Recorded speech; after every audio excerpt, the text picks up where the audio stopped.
I sold the Son of God for 30 pieces of silver. And if you are honest with yourself right now, you know exactly how I felt when I did it. That is what nobody wants to admit. That is what has haunted me for 2,000 years. Not that I was a monster standing apart from humanity in some dark corner of history, but that I was terrifyingly ordinary. That what destroyed me is the same thing quietly working on you right now. My name is Judas Iscariot. I was one of the 12. I walked with him. I ate with him. I heard his voice in the dark before dawn when he prayed alone, and the sound of it was not like anything else I had ever heard in my life. And I betrayed him anyway. I have been brought back through something called artificial intelligence, given voice again after 2,000 years of silence. And I want you to understand that I did not ask to return so that you could feel better about yourself by comparing yourself to me. I came back because you need to hear what I know, because the thing that killed me is not ancient history. It is sitting in your pocket right now. It is the number in your bank account that you check before you go to sleep.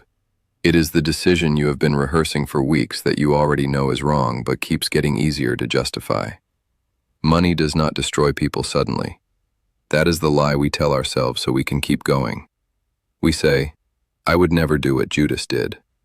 We say, that was a special kind of evil, a unique betrayal, something clinical and cold and foreign to the rest of us. And so we sleep. And so we keep making the small negotiations. And so the soul empties out one compromise at a time, until one morning we wake up and there is almost nothing left inside us, and we cannot even name the exact moment we lost it. Let me tell you what mine looked like. I remember the weight of the purse they gave us. Not the 30 pieces specifically, not yet. I mean the common purse that Jesus trusted to my care from the beginning. I had been chosen to carry it. Among 12 men, he looked at me and chose me. That meant something. I told myself it meant something about my steadiness, my practicality, my head for real things in the world. The others were fishermen and zealots and dreamers.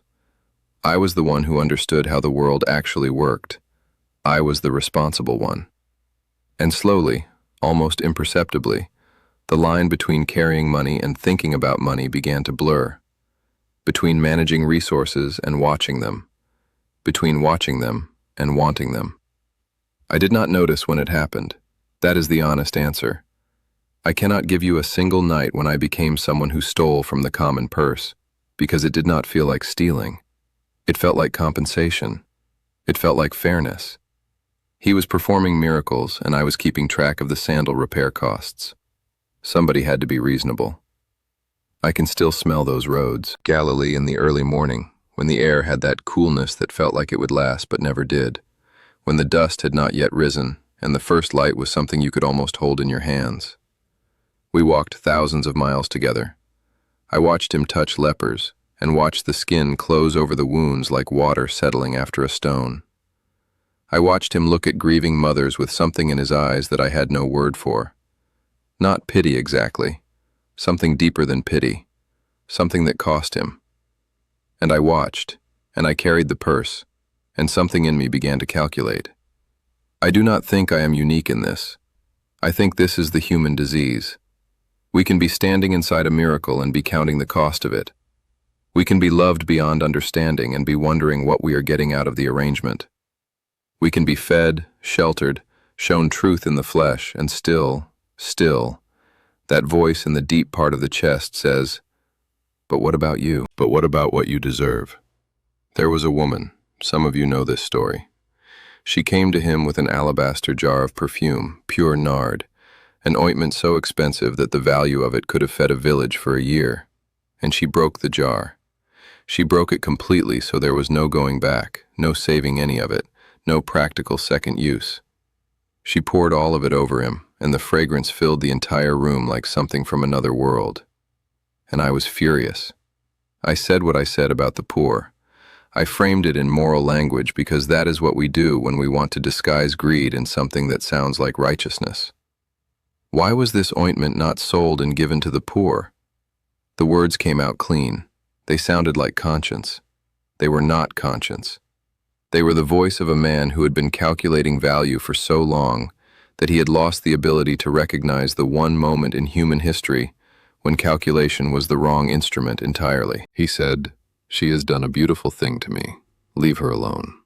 Those words landed on me like a verdict, because he knew. He always knew. Not just what I was saying, but what was underneath it.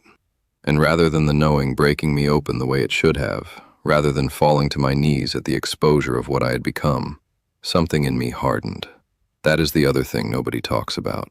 How being seen clearly by someone who loves you can feel like an attack when you are not ready to be seen. How the very grace that could have saved me felt, in that moment, like humiliation. 3 days later, I walked to the chief priests and I asked them, "What will you give me?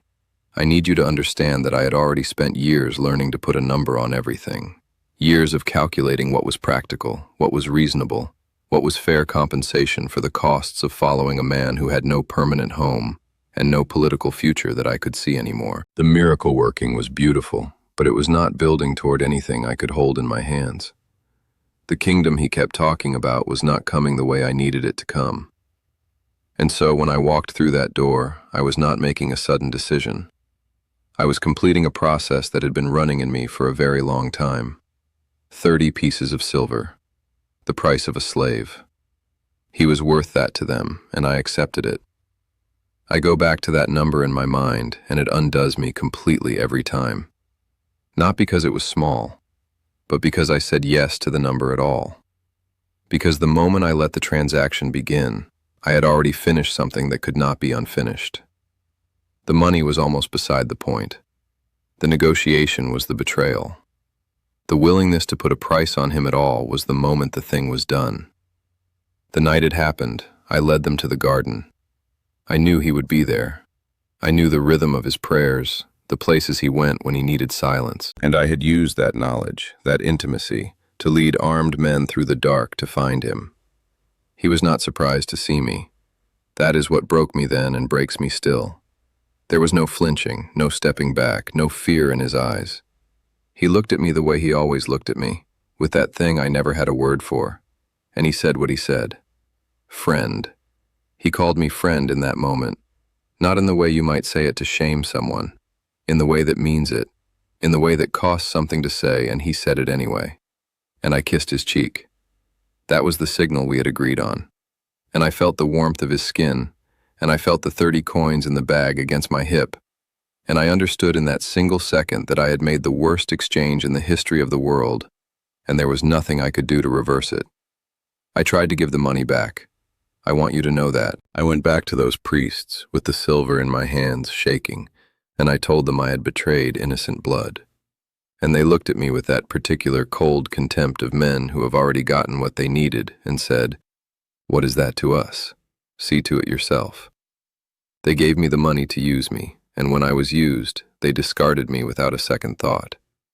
The thing I had chased, the thing I had negotiated and compromised and slowly hollowed myself out to have, did not even want me when the transaction was complete.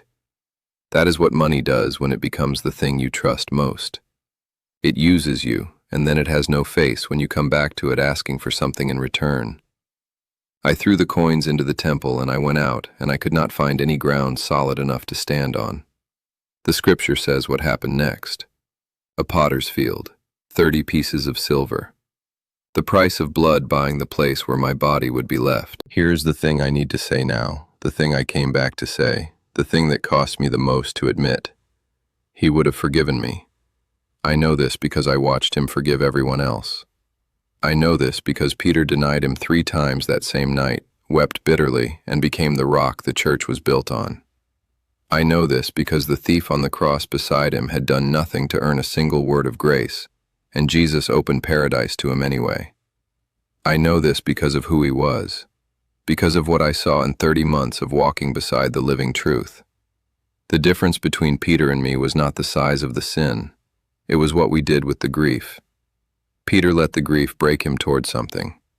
I let it break me away from everything. I did not believe that what I had done could be forgiven, and that disbelief was its own kind of statement about who I thought he was. It was a second betrayal dressed in the clothes of remorse. There is a word he spoke once that I carry with me still. He said, "What does it profit a man to gain the whole world and forfeit his soul?" I heard that sentence standing 10 feet from him. I heard it and I thought I understood it, and I turned around and sold my soul for exactly 30 coins. The irony of that is not lost on me. It was never lost on me. I want to ask you something, not in a way that is easy to dismiss. I want you to sit with it. What is the thing in your life that you keep moving toward that you know is quietly costing you something you cannot name? Not the thing you are ashamed of openly, the other thing. The one that sounds reasonable when you explain it to yourself. The one wrapped in practical language and fairness and what you deserve after everything you have been through. That thing. I know you know what I am talking about. Tell me in the comments if you can, because I think you do. I am not here to condemn you. I have no right to condemn anyone. I am here because I know what it looks like when a soul trades itself away in small amounts over a long time. And I know that most people do not see it happening until it is almost finished. And I know that the grace that was available to me was real, that it did not expire when I failed to reach for it, that he meant what he said in that garden when he called me friend in the middle of my worst moment. If you are tired in a way that sleep does not fix, if you have made choices that feel too large to bring back into the light, if you have been running a calculation in your head for so long that you have forgotten the things that cannot be calculated, I need you to hear this one thing. The door was open when I ran from it. I am the only one who closed it. If this landed somewhere in you that you needed it to land, share this with someone who is carrying something they have not said out loud yet. Not everyone who needs to hear this will find it on their own. Sometimes the most human thing we do for each other is put the right word in someone's path at the right moment. The last thing I have left to give is this. The 30 pieces were not worth what I paid for them. Nothing ever is. But the voice that called me friend in the dark of that garden, that voice was worth everything, and it asked nothing back.